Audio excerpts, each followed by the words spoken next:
They said Halcyon Pines was where dignity met comfort, a luxury retirement retreat where your golden years would sparkle like the brochures promised. But the moment those glass doors closed behind me, I felt something was off. Too quiet. Too clean. Like a movie set waiting for the horror to start. The air smelled like lavender and secrets. And as the nurse wheeled me past the chandeliered lobby with its two perfect smiles and designer furniture, I realized this wasn't a nursing home. It was a stage. And someone was watching. "Mr. Moore," she said brightly, scanning a clipboard before even looking at me. "Welcome to Halcyon Pines." I wanted to say, "Drop the act," but instead I nodded like a good patient and glanced around. The lobby stretched into a vaulted ceiling, sunlight pouring down like God himself had signed off on the design. A fireplace crackled in the corner, even though it was late spring, and two old men sat near it playing chess like it was the only thing keeping their bones from dust. Everything gleamed. Floors buffed so smooth the wheels of my chair slid too easily. Walls painted in soothing beige tones, hung with abstract art that probably cost more than my first house. There were no beeping machines, no smell of age, no clutter of walkers leaning against walls. It was immaculate. It was curated. Too curated.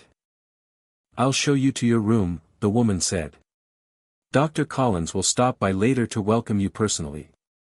You're in the North Wing, premium private suite with garden view." It wasn't a question. It wasn't an offer. It was a pronouncement. They'd placed me here after my hip surgery. "Just temporary," they said. "A few weeks of rehab, somewhere nice." My son Michael had arranged it. Said it was the best. I'd signed the papers because arguing from a hospital bed isn't exactly a position of strength.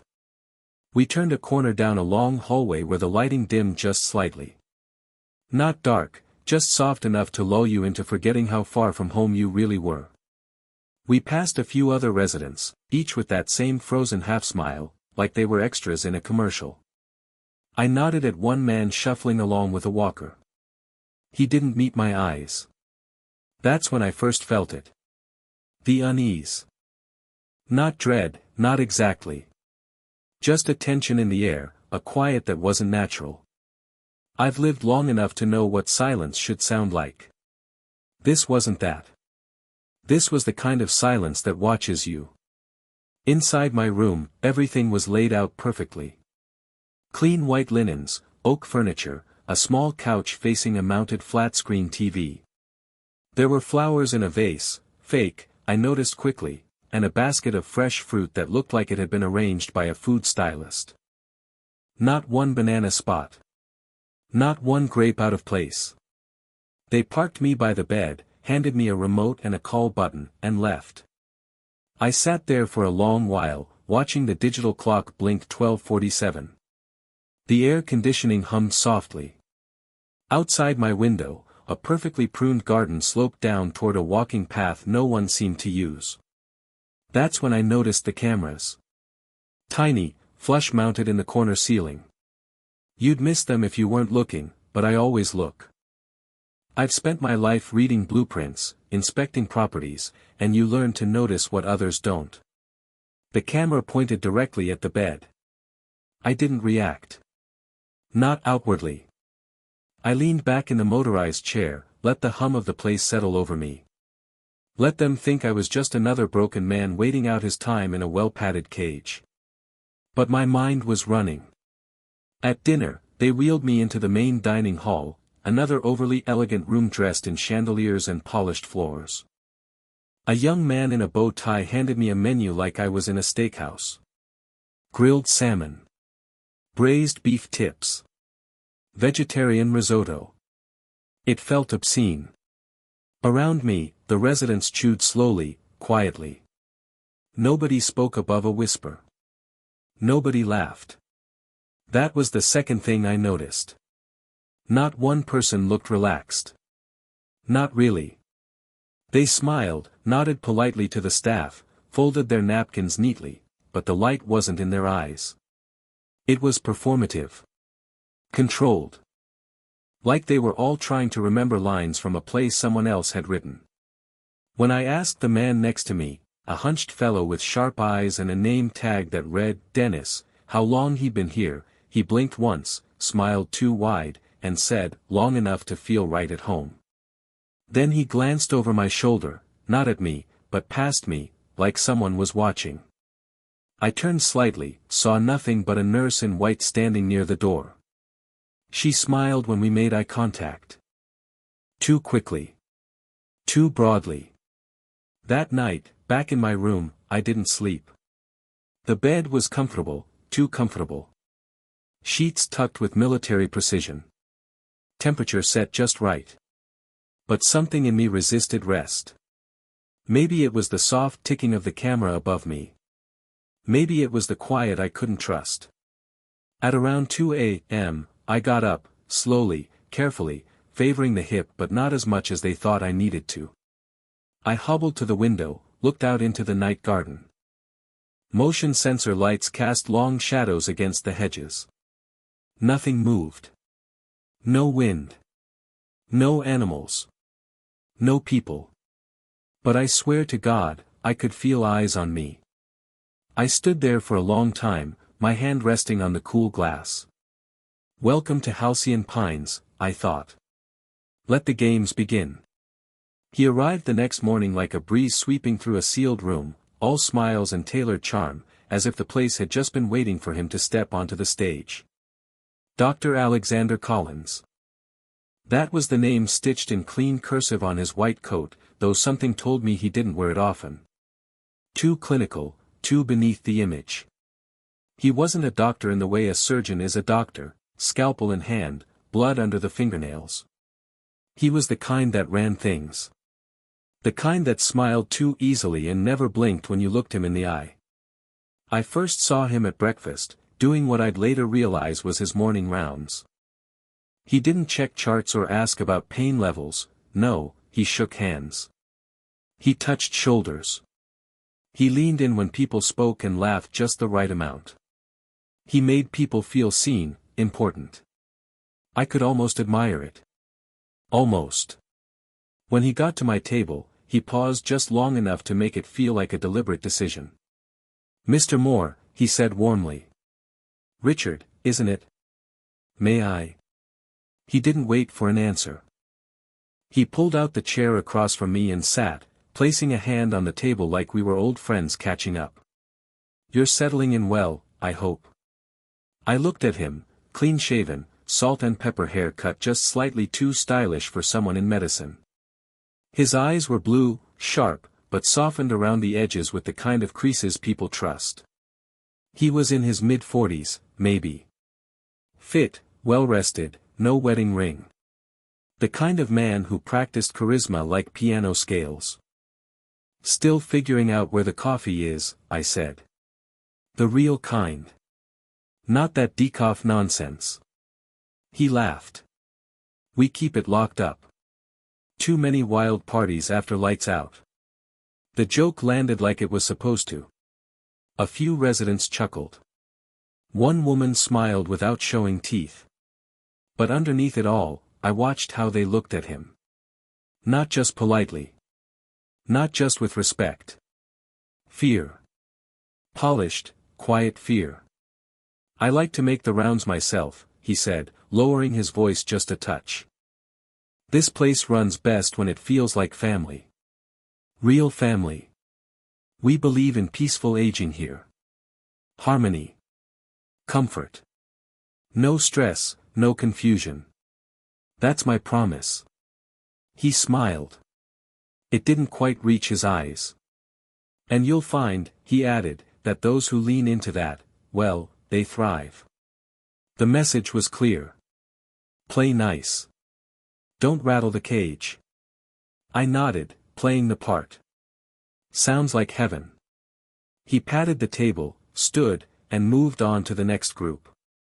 The second he left, the tension at my table loosened like a thread pulled from a seam. I watched the shoulders around me drop, the smiles fade. Charming fellow, I muttered. The man beside me, Dennis, I'd learned his name properly this time, leaned in just slightly. He's always like that, he said. Every day. Always smiling. Always watching. I didn't respond. Just sipped my juice and let the idea settle. Later that afternoon, I got a formal visit. 2 nurses wheeled me into a smaller lounge, quieter, tucked away behind a corridor lined with Art Deco lighting and those soft beige walls meant to keep people calm. Collins was already there, seated in a leather chair by the window like a talk show host waiting for the next segment. "Richard," he said, rising. "Glad you could join me." There was something in his voice, not pressure, not force.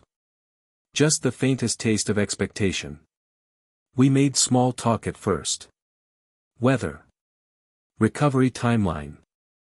The view from my window, which he called therapeutic.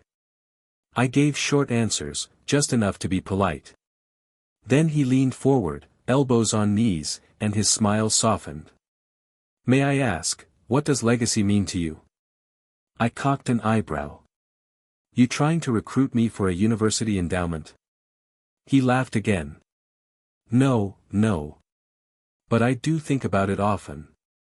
What we leave behind.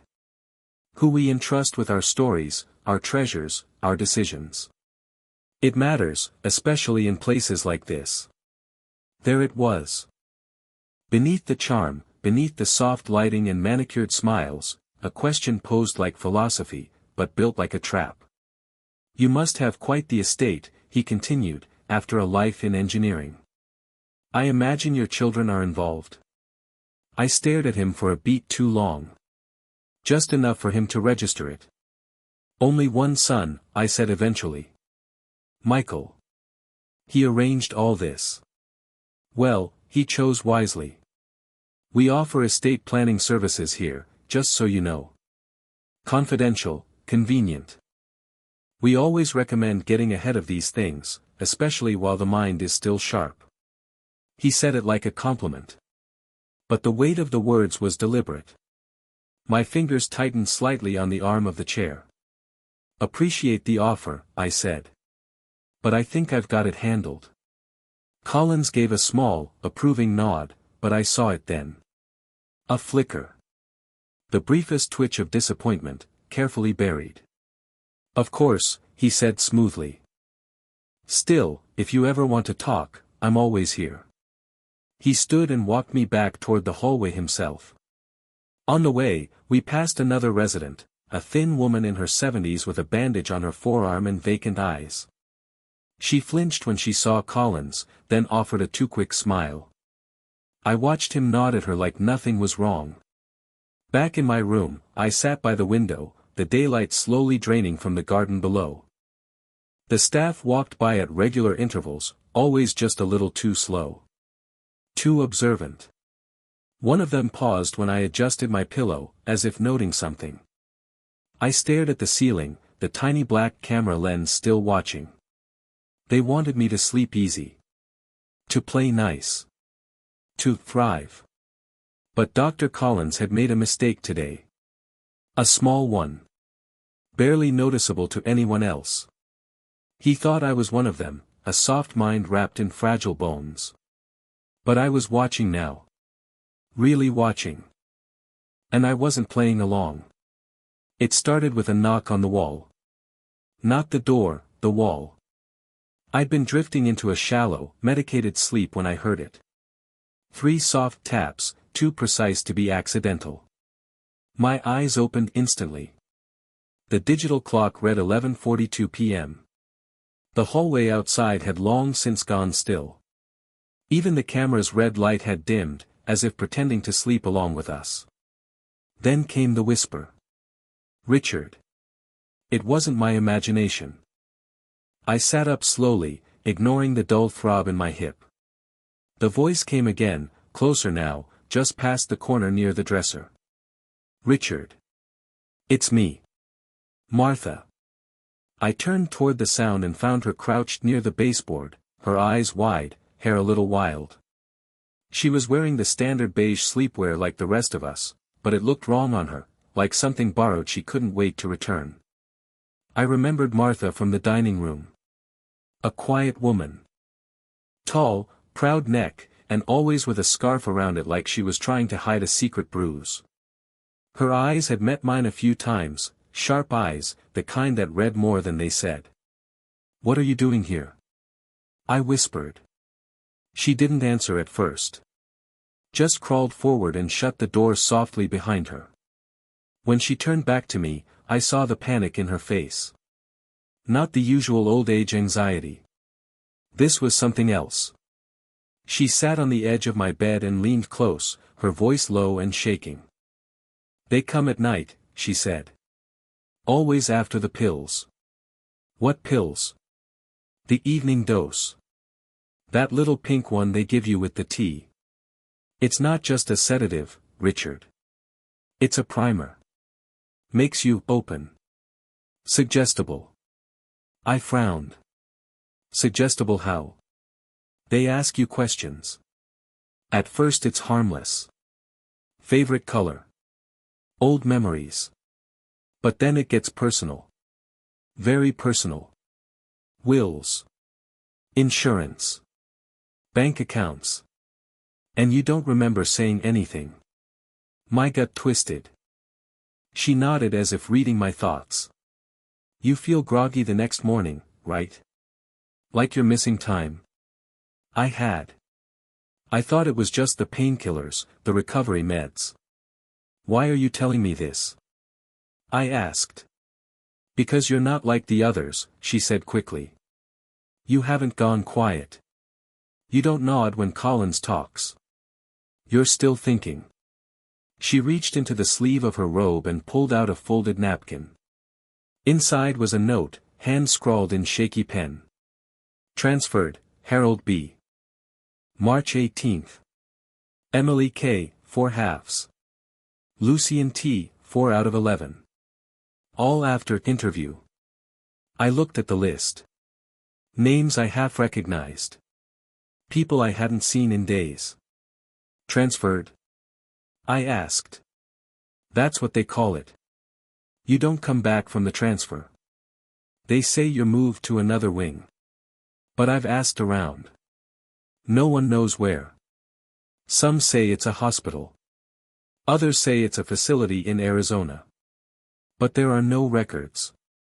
They vanish." The list trembled in my hand. "Why not go to the police?" I asked. She shook her head, almost laughing. "They have lawyers. Donors. This place is a fortress. The residents? We're considered unreliable. Most of us don't even have family who visit." Her eyes darted toward the door. "I've already said too much. But listen. If they try to interview you, pretend you're out of it. Play dumb. Don't let them inside." I was about to ask more, but she suddenly froze. Footsteps. Soft rubber soles approaching. Her eyes went wide. "Shit. It's the night nurse." She slipped into the bathroom without another word. I sat upright, grabbed the remote, and started flipping channels just as the door creaked open. Nurse Sandra. Short, brisk woman with hair pulled into a bun that looked too tight. She stepped inside holding a tray with a cup of tea and 2 pills, one pink, one white. "Up late, Mr. Moore," she said sweetly. "Couldn't sleep," I replied, my voice flat. She placed the tray on my nightstand and gave me a practiced smile. "This should help." I eyed the pills. "Already took mine," I said. "Earlier. The other nurse gave it to me." She hesitated for half a second, just long enough to catch it. "Must have missed that in the record," she said. "I'll double-check. Rest well, Mr. Moore." She picked up the tray and left. I waited until the hallway lights dimmed again before slipping into the bathroom. Martha was gone. The tiny frosted window above the sink was open just a crack. I didn't sleep the rest of the night. The next morning, I looked for her at breakfast. No sign of Martha. Her usual seat was empty. I asked Dennis if he'd seen her. "Transferred," he said, his voice flat. When? Sometime last night. That's all I know. But his eyes said more. They said he was afraid. That afternoon, I checked the common board in the main hallway. The one with all the scheduled activities, gardening club, movie night, memory games. Beneath it, in neat gold lettering, was a list of birthdays and room assignments. Martha's name was gone. No forwarding room. No goodbye notice. She'd vanished. Just like the others. But not without leaving something behind. The napkin with the names, I still had it, folded in the lining of my robe. And now I had a decision to make. I could go back to pretending. Or I could start watching. Really watching. Because whatever Halcyon Pines was pretending to be, it wasn't a sanctuary.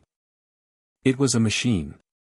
And I was about to jam a wrench into its gears. The trick was subtlety. I couldn't just go around asking questions after Martha vanished. That was the quickest path to transfer.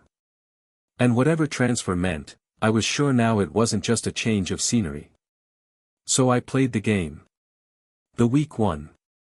The harmless one. It started with the walk. Before, I'd been using my cane with measured precision. I didn't need a wheelchair, and I made sure they knew that. But now, I shuffled. I let my feet drag. I winced more often, especially when the staff was watching. At first, I hated the performance. It felt like a surrender. Like giving in to the version of me they wanted, feeble, forgetful, pliable. But the more I leaned into it, the more invisible I became. There's power in that, if you know how to use it. I started muttering nonsense under my breath during breakfast. Nothing alarming, just the kind of confused mumbling people expect from someone with fog behind their eyes. Oh, the pancakes were Tuesday, no, wait, Friday, the dog ate the driveway. Dennis caught on quick. One morning, I saw him smirk into his oatmeal as I recited a string of fake war stories about shooting down blimps in Nebraska. He gave me a nod when no one was looking, the kind of nod you give a man playing the same game. After that, I moved slower. Forgot names on purpose. Asked the same question twice in 5 minutes. All while keeping my eyes wide open behind the mask. That's when I noticed it, the way the staff watched. They weren't just observing for falls or confusion. They were scoring us. Monitoring. Every blink, every hesitation was a checkbox on a mental list. Nurse Sandra, especially. She had a habit of pausing just a second too long when handing out meds. Her eyes always flicked toward the corners of the room, like she was waiting for someone else to be watching. Once, when I deliberately spilled a cup of juice on my blanket, she cleaned it up too quickly. Too calmly. She wasn't just cleaning. She was testing. That night, I retrieved the notebook I'd been hiding under my pillow, small, black leather-bound, the kind you could slide into a jacket pocket without anyone noticing. I'd started it the morning after Martha disappeared. Each page was neatly divided, date, time, name, activity, notes. April 20 to 8:15 a.m., Dennis, breakfast, eyes always on Collins during his rounds, barely eats. April 21 to 10:05 p.m., Martha, disappeared. Nurse Sandra present. Left after med round. April 22 to 4:12 p.m., Mr. Glenn, room 19, seen walking Luke 3 times last week. No sightings since Thursday. Name removed from dining chart. Pattern started forming. Always at night. Always after a particular staff member lingered. Always preceded by what Collins called legacy sessions. I knew I had to learn more. But I couldn't risk a direct confrontation. That's when I had the idea, a small one, but elegant. Give them what they want. I called the front desk the next morning and asked to meet with Dr. Collins. I made sure my voice cracked in all the right places, threw in a few extra, and, what was I saying again, for effect. The receptionist didn't even try to hide her patronizing tone. "Of course, Mr. Moore. I'll schedule that for tomorrow. Dar. Collins loves checking in on our newer family members." Family. Always that word. The next 24 hours were the longest yet. I acted the part all day, even when it made my skin crawl. When Linda, a sharp-eyed woman 2 rooms down, passed me in the hallway, she whispered, "You're limping too much on the wrong leg." I didn't react. Just gave her the faintest smile. That night, I added her name to the notebook. Linda, room 7, noticed discrepancy. Could be aware. Track further. At 3:18 a.m., I heard a cart roll down the hallway. Not the usual rubber wheels, this one squeaked slightly. I only heard that sound on Tuesdays and Fridays. Medication rounds. But tonight was Thursday. I stayed still, listening as the wheels paused outside my room. A click of metal. Then a whisper. Patient compliant. Schedule consultation. Monday.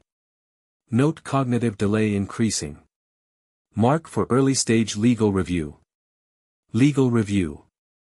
I didn't move. I didn't breathe. I let them think I was lost in a dream of bingo and bad coffee. The cart rolled on. In the morning, Dr. Collins arrived. He wore a tan blazer this time, no coat, just the right touch of casual trust. His cologne was faint but expensive. He smiled when he saw me sitting up in bed, wrapped in the beige blanket like a man waiting to forget himself. "Richard," he said warmly. "You asked to speak." I nodded slowly. Let my voice crack. I was thinking about my will. About legacy. It's all a little foggy, but, you help with that, right? He beamed. Not too much, just enough to look like a friend instead of a vulture. Of course we do. We can set up something very comfortable for you. No pressure at all. Just, a conversation. He placed a soft hand on mine. And that was the moment I knew. He thought he had me. Hooked. Compliant. Another mind folded into his safe little paper empire. But I wasn't folding. I was sharpening my edge. Let them think I'm fading. Let them get close. Because the closer they leaned in, the easier it would be to cut them open. He started showing up more often after that. Dr. Collins, I mean. At first, it was subtle. A few minutes during breakfast, a hand on the back of my chair, a soft, "How's our favorite engineer today?" delivered with the kind of warmth people usually reserve for golden retrievers and small children. Then, it was tea in the lounge. Books left, just for me, on the common shelf. Friendly chats about my son. My past. My future. That's when I realized the game had shifted. He wasn't testing anymore. He was grooming. Collins didn't operate with brute force. That was beneath him. No, he worked with suggestion. He was the kind of man who could make you think you'd come up with his idea all on your own. He never asked a question directly. He dropped words like breadcrumbs, just enough for you to follow, straight into his trap. I always admired people who built things, he said one afternoon, lounging across from me in the sunroom. Houses, machines, bridges. Things that last. That's a real kind of legacy, isn't it? I nodded absently, pretending to gaze out at the garden. 2 nurses were walking a resident around the path in slow circles. From this angle, it looked almost pastoral. Like peace was real. Of course, he continued, sipping something herbal and smug, not everything we build is made of stone or steel. Sometimes, it's foundations. Institutions. The things we leave behind for others to carry forward. His eyes flicked to me. Have you given much thought to that? I didn't answer right away. Instead, I let my hand tremble slightly, just a little, and adjusted my blanket like an old man searching for comfort. I don't know, I said. I've got some papers. I think my son handles them. He smiled. Not wide. Not gloating. Just satisfied. Well, he said gently, that's something we can help with, Richard. A lot of our residents feel overwhelmed managing those details. That's why we offer legacy services through the Halcyon Pines Family Foundation. Totally optional, of course. But very trusted. Discreet. He slid a folder onto the table between us. Dark green. Gold lettering. I didn't touch it. Not yet. Foundation, huh? I said, scratching the side of my face like I didn't quite understand. Is that like a charity? Exactly. Your assets remain intact, but they're positioned in a way that supports the values you care about: health, care, education. And of course, Halcyon Pines remains a beneficiary to ensure your impact lasts long after you're gone. Long after you're gone. The phrase dropped like a cold coin in my lap. I'm not going anywhere just yet, I muttered. Collins chuckled. No one ever is. But it helps to be prepared. Why burden your son later with difficult decisions, when you could take care of it now, while you're still sharp? Still sharp. That was the second time he'd used that phrase in 2 days. I made a mental note of it. That was how they framed it. Not as coercion. As a gift. A kindness. You're doing this for your family. But I saw the teeth behind the smile. That night, I added more to the notebook.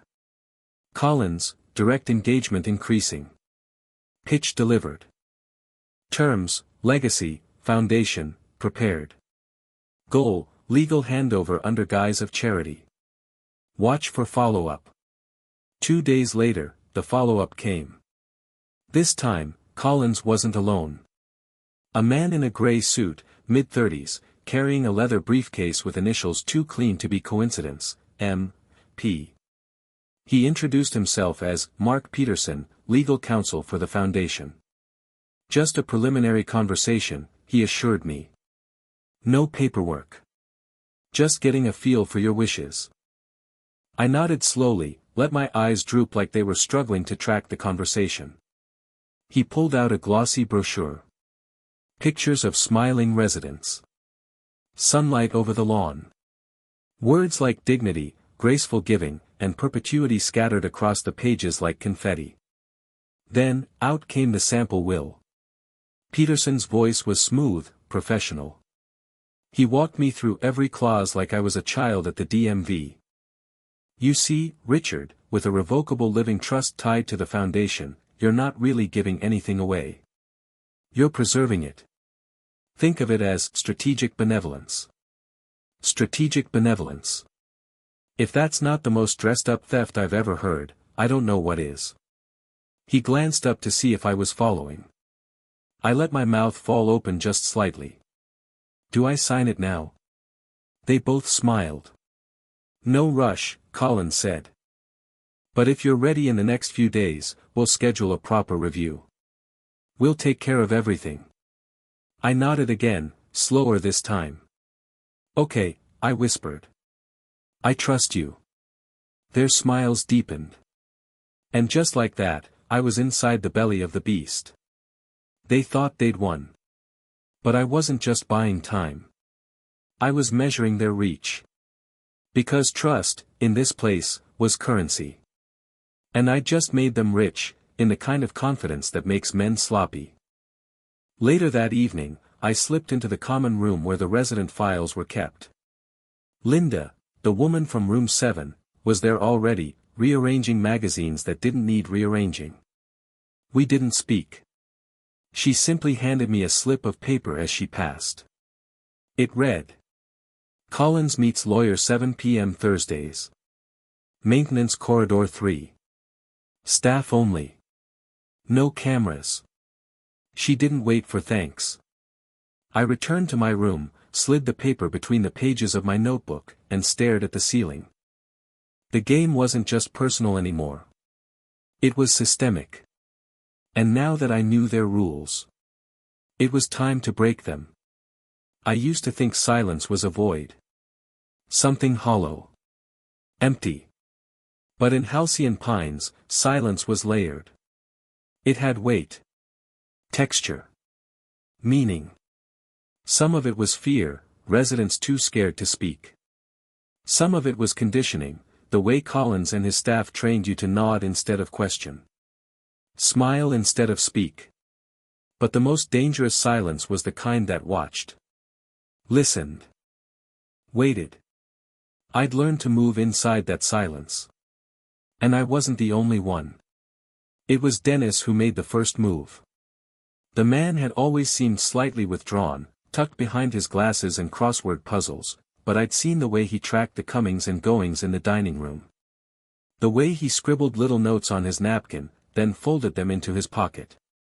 The day after Collins' lawyer dropped off the sample will, I found Dennis in the library pretending to nap. I sat across from him and pretended to read. The paperback in my hands was some mass-market mystery, but my eyes weren't on the page. When the room cleared, he opened one eye, sighed, and whispered, "You've seen the file, haven't you?" I blinked. "Which one?" "The one with your name on it. Every resident has one. Kept behind the second shelf in the medical wing filing room.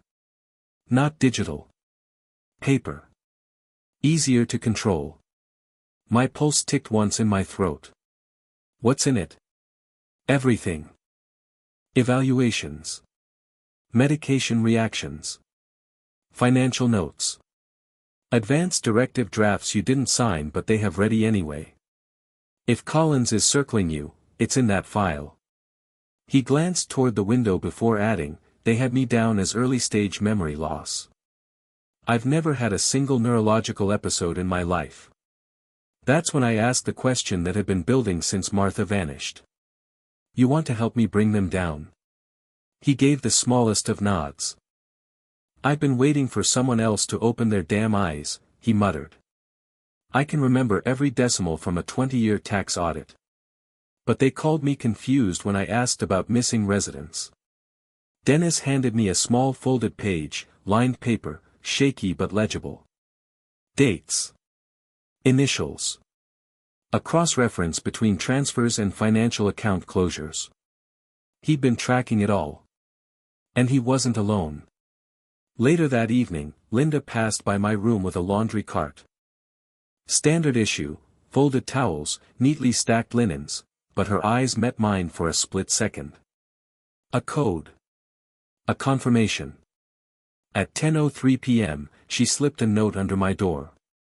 Room 12's meds were increased after Collins' third visit. Family signed over POA the next day. Check the signatures, they don't match. That's when I realized I had allies. Real ones. People who weren't just surviving Halcyon Pines, they were resisting it. Quietly. Intelligently. Patiently. The next afternoon, I pretended to doze in the lounge. Behind my closed eyelids, I listened. A nurse talking about Phase 2 residents. A whisper about a quiet will signing scheduled for Thursday. And something more disturbing, a conversation in code. Flagged for red folder status, one aide said. Already, another replied. He seemed fine last week. He's getting curious. You know what happens next. The notebook under my blanket was nearly full now. And I needed more space. Linda helped me stash an auxiliary log, disguised as a knitting pattern book. Page after page filled with notations. Dr. Collins met room 18 resident privately. Cameras were off. Nurse Sandra stood outside for 14 minutes. Resident appeared sedated at dinner. We weren't paranoid. We were documenting a system. And the patterns were terrifying. Collins wasn't just running a scam, he was operating a conversion factory. Residents arrived with wills intact, accounts untouched, families somewhat involved. Weeks later, those families were distant, the wills rewritten, and the residents changed. Slower. Quieter. Less resistant. And if someone pushed back, they disappeared. We called ourselves the Ledger. Quietly. Ironically. Because that's what we were building, a record. A counterbalance. Dennis tracked the finances. Linda documented the forgery patterns. And me? I was the bait. I leaned harder into the role. Faked confusion. Lost my cane in the elevator. Started calling staff by the wrong names. Every time Collins saw me, I was declining. The perfect candidate for compassionate estate reassignment. But behind that fog, I watched. I logged. I waited. One night, Linda came to me trembling. They're planning to move Dennis. Transferring him. He found something big. What? Signature sheets. Dozens. Same handwriting, different names. Some already notarized. Others waiting for interviews. It's a conveyor belt. I clenched my fists beneath the covers. They'll erase him, Richard. Not on my watch. That night, I stayed awake, positioned by the hallway window, waiting. At 2:16 a.m., I saw the cart. The same one from Martha's last night. Sandra pushed it slowly, eyes forward. Dennis's door opened. I grabbed my walking stick and limped out into the hallway, exaggerated and groggy. Bathroom, I muttered. Sandra froze, clearly annoyed. You should be asleep, Mr. Moore. I squinted, confused. Is this the elevator? She smiled thinly. Let me help you back to your room. I let her guide me halfway before pausing and pointing at Dennis's door. Is that the gift shop? She frowned. No, Mr. Moore. That's a residence room. Oh, I said. Thought it looked familiar. Pretty door. Pretty. I babbled long enough to derail her schedule. Long enough for Dennis to lock his door from inside and flip the deadbolt, a trick I'd taught him from my workshop days. She didn't push it. She couldn't. The next morning, Dennis sat across from me at breakfast. They moved on to someone else, he said. But they'll try again. I nodded. Then we'll be ready. We were no longer alone. We were three. Watching. Recording. And we had everything we needed. Almost.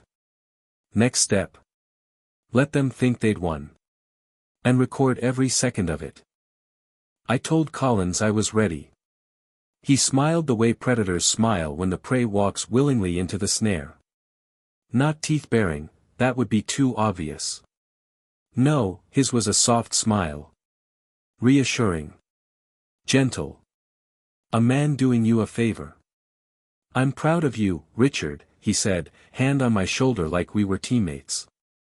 This step, it takes courage. So few face the future with that kind of grace. I nodded, my expression a perfect cocktail of confusion and gratitude. Michael said I should start getting my affairs in order. I don't want to burden him. You're doing the right thing, Collins said, pressing the green folder into my lap. We'll have someone from legal meet with you tomorrow. Just a conversation. No pressure. Just a conversation. The fourth time he'd said that phrase in 2 weeks. That night, I sat in the laundry room with Dennis and Linda, the washing machines humming loud enough to cover our voices. Dennis tapped the table as I laid out the plan. They're biting, I said. Tomorrow morning. 10 a.m. Which lawyer?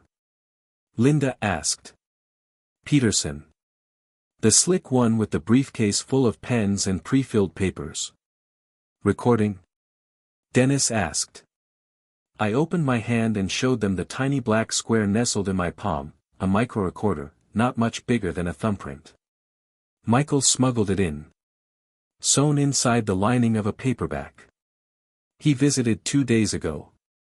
Dennis raised an eyebrow. How'd you convince him? Didn't take much. I said they were coming for my house. My pension. Maybe even his name on the insurance. That got his attention. Linda grinned. So what's the plan? Play the fool, I said. Act senile.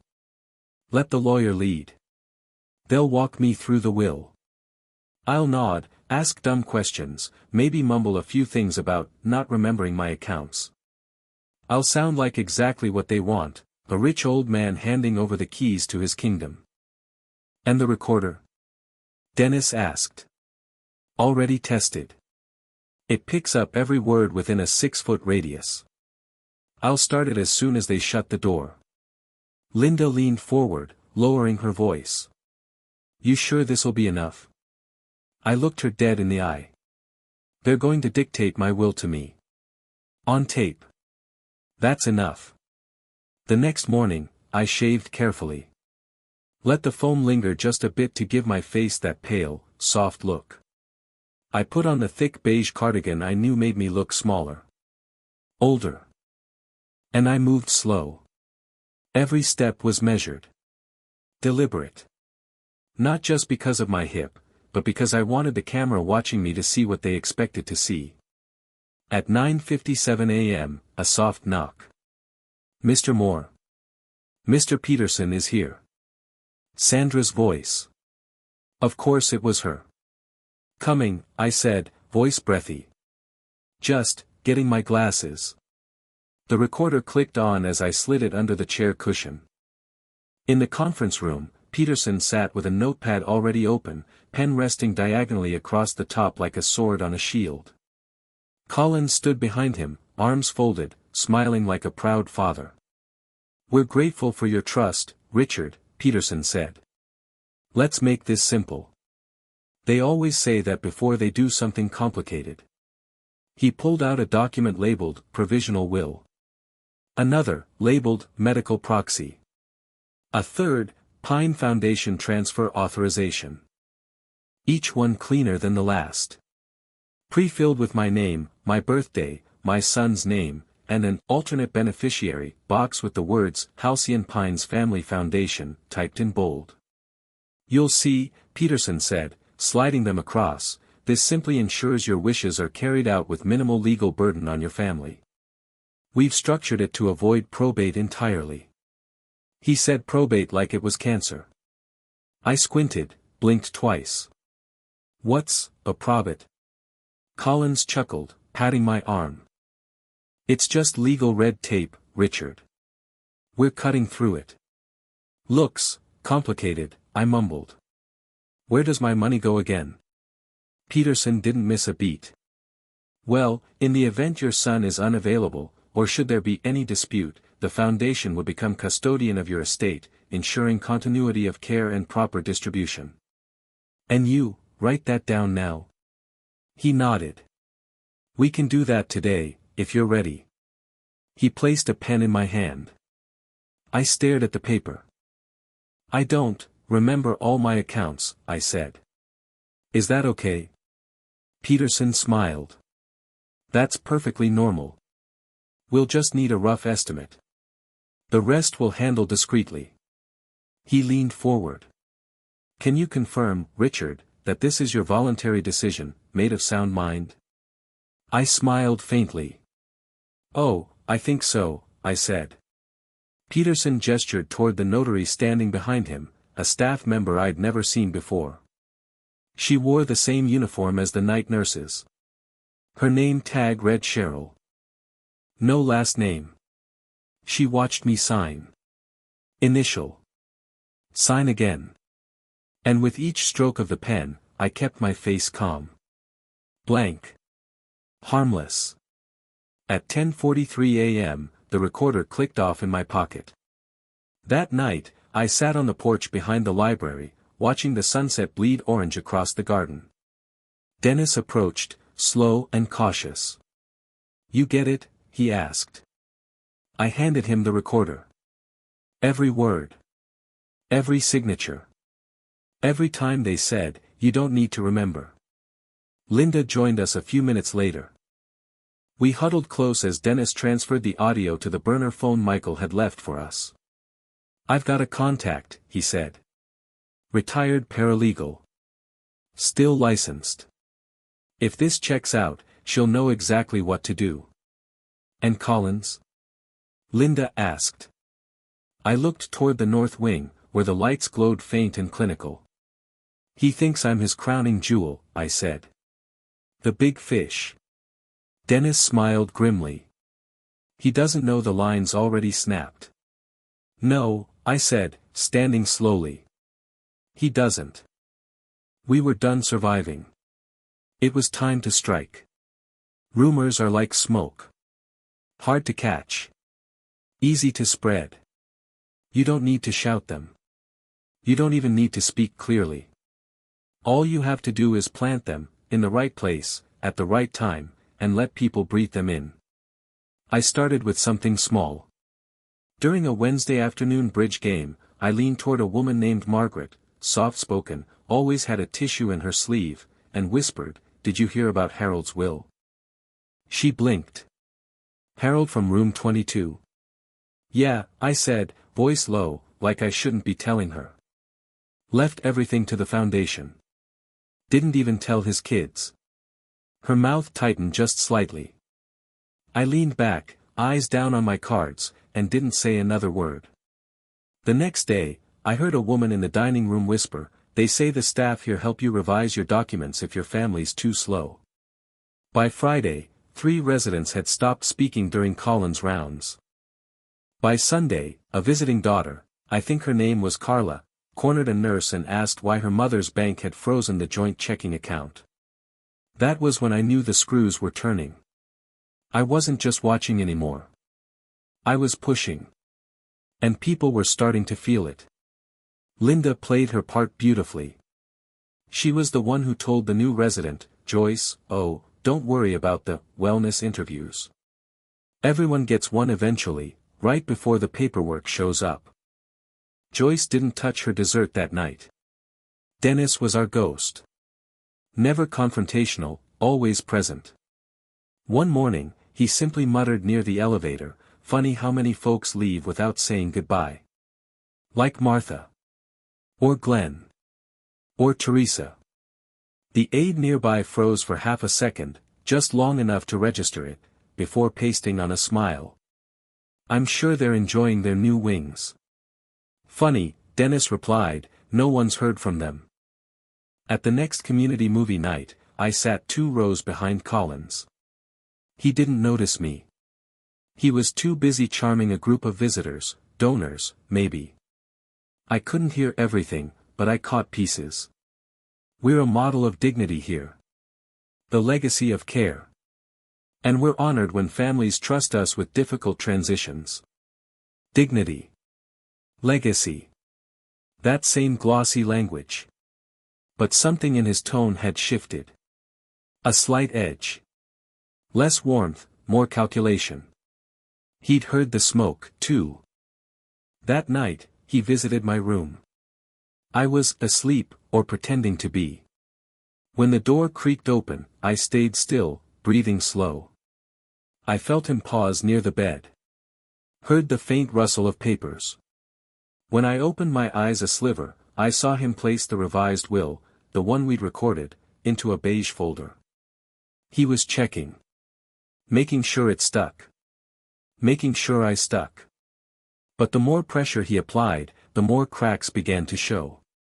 The next morning, Joyce asked to see her medical chart. She was told it had been misplaced.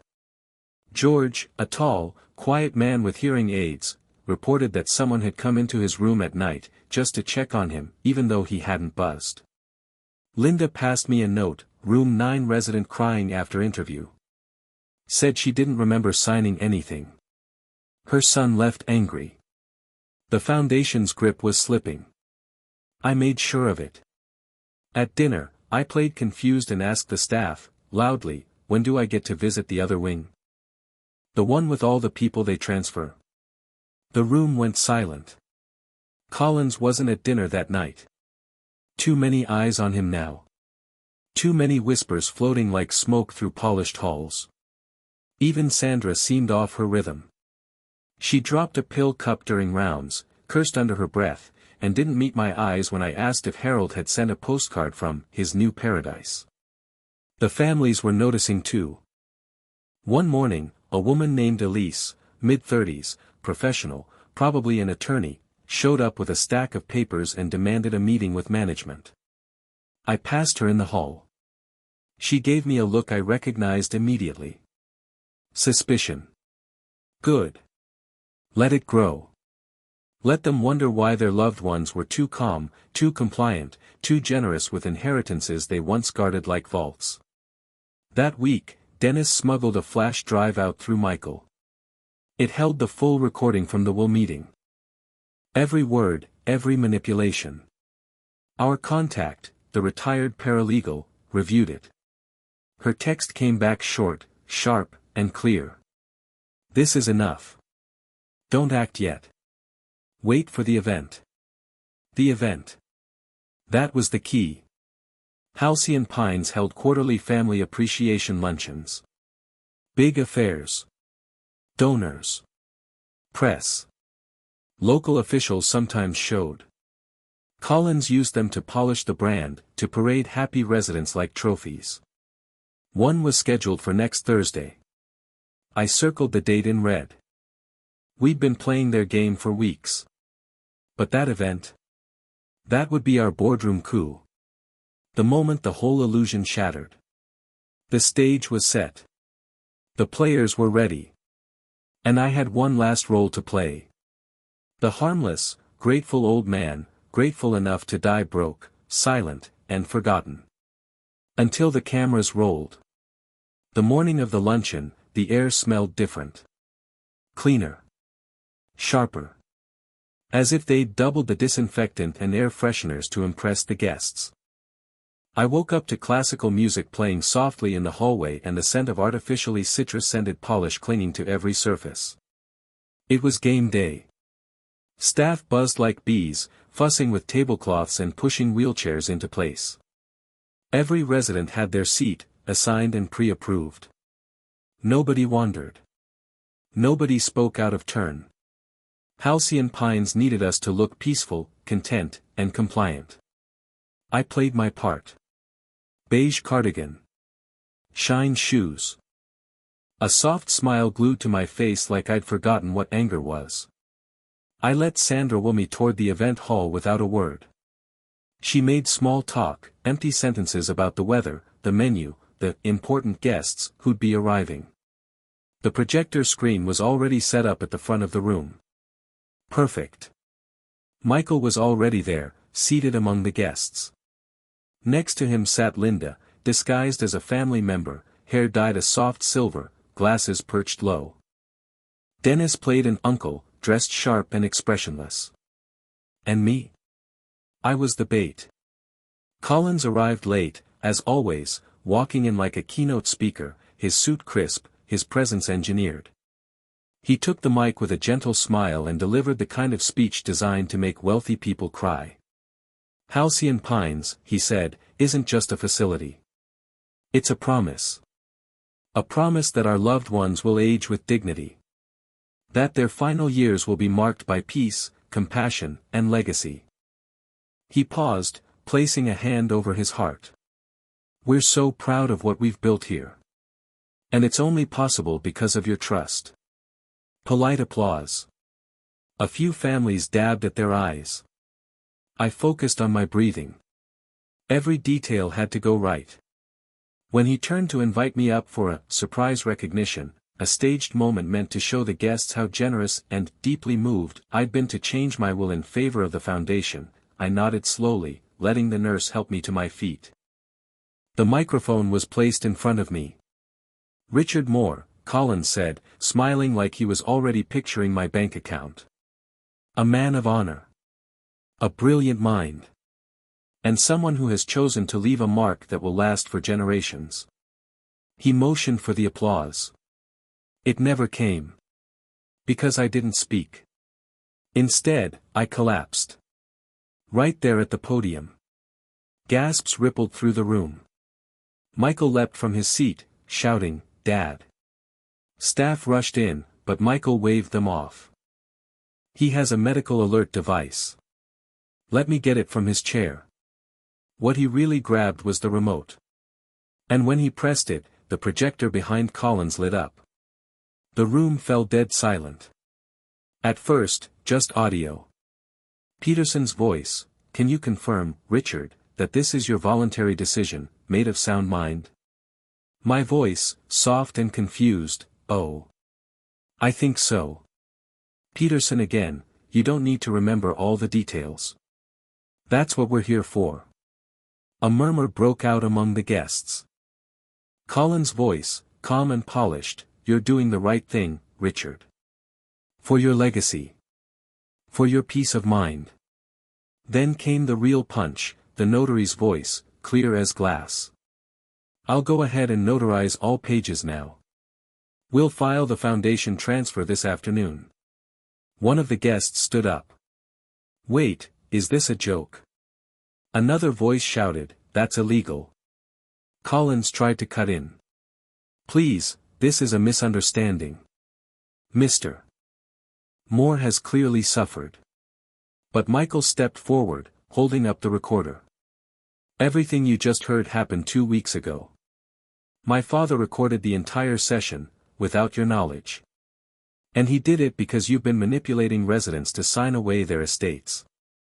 The dam broke. People started shouting. A woman cried, "Is that why my mother stopped calling?" Another man shoved back his chair, yelling, "You stole from my father. He trusted you." Collins backed up, stammering, "You don't understand. These were donations. Fully legal, with notaries present.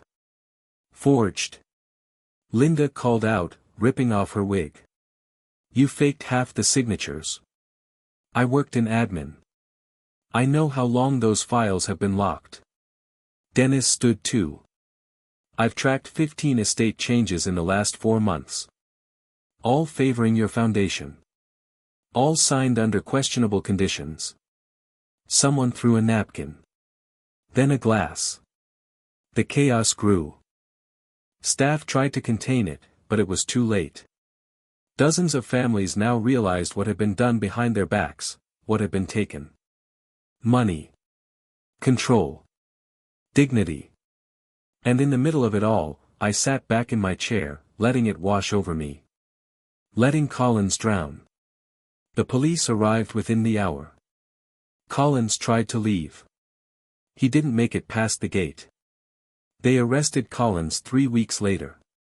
It didn't make the national news, scams like his rarely do.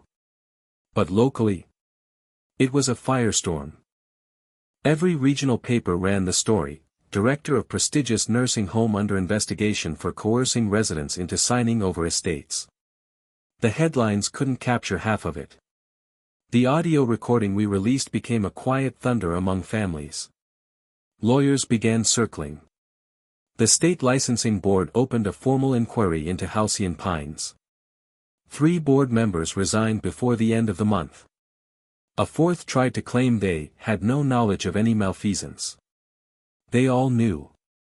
Everyone who'd sipped wine at those donor luncheons, everyone who'd praised the dignified model Collins sold, they knew something wasn't right.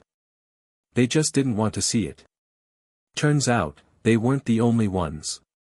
Over a dozen families came forward once the news broke. Some had already buried their loved ones. Others had tried for years to question sudden changes in wills, but the staff had always brushed them off with legalese and medical documentation. I was interviewed twice by investigators.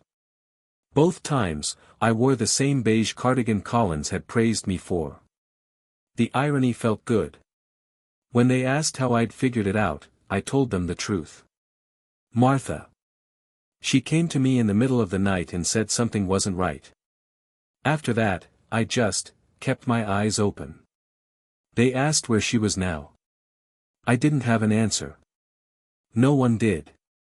She'd been transferred, and the trail went cold. No forwarding info. No contact. The file with her name had vanished from the internal directory before the raid even happened. Her name was the first one I gave the police. And the last one I wrote in my notebook. Halcyon Pines is still standing, for now, but under state control. No more foundation. No more secret interviews. Most of the old staff are gone. Replaced or reassigned. Sandra. She resigned quietly and took a job 2 towns over. I hear she doesn't make eye contact anymore. Peterson, the lawyer, lost his license. He tried to spin it as misplaced trust in Collins, but the Bar Association didn't buy it. Too many signatures. Too many victims. Dennis now lives with his niece in Vermont. Says the air's better there. He sends postcards, actual ones, with notes like, no notaries in sight and, freedom tastes like burnt toast and jam. Linda stayed local. She's organizing a support network for families of long-term care residents. Quiet, steady work. She says it feels like exhaling after years of holding her breath. And me? I walked out of Halcyon Pines 2 weeks after the luncheon. On my own 2 legs.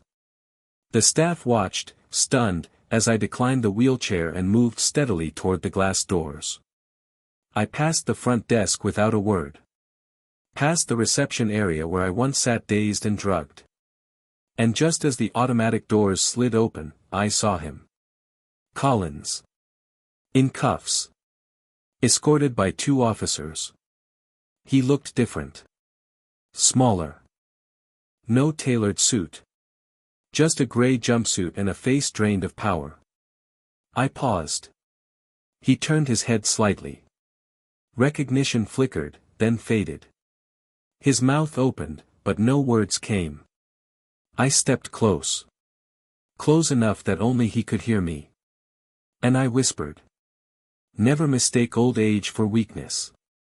We've been playing the long game all our lives. He flinched. And I walked into the sunlight. I live in a small cottage now, not far from where I raised Michael. I tend to my garden. I drink coffee that doesn't taste like chemicals. And I sleep without checking the door 3 times. The notebook is locked in a drawer. But I remember every line. Sometimes, I think of Martha. Of how she risked everything to whisper the truth. She didn't get to see the fall. But without her, none of this would have happened. She lit the fuse. The rest of us just carried the fire. If you're reading this and you've got someone in a place like Halcyon Pines, go visit. Go listen. Watch their eyes, not just their words. Ask to see the paperwork. Ask to see the faces behind the voices. Because Collins wasn't the first. And he sure as hell won't be the last. Old doesn't mean stupid. Tired doesn't mean finished. We might move slow, but we don't forget. And some of us, the quiet ones, the watchers, the ones you count out, we're just waiting. Waiting for the right moment.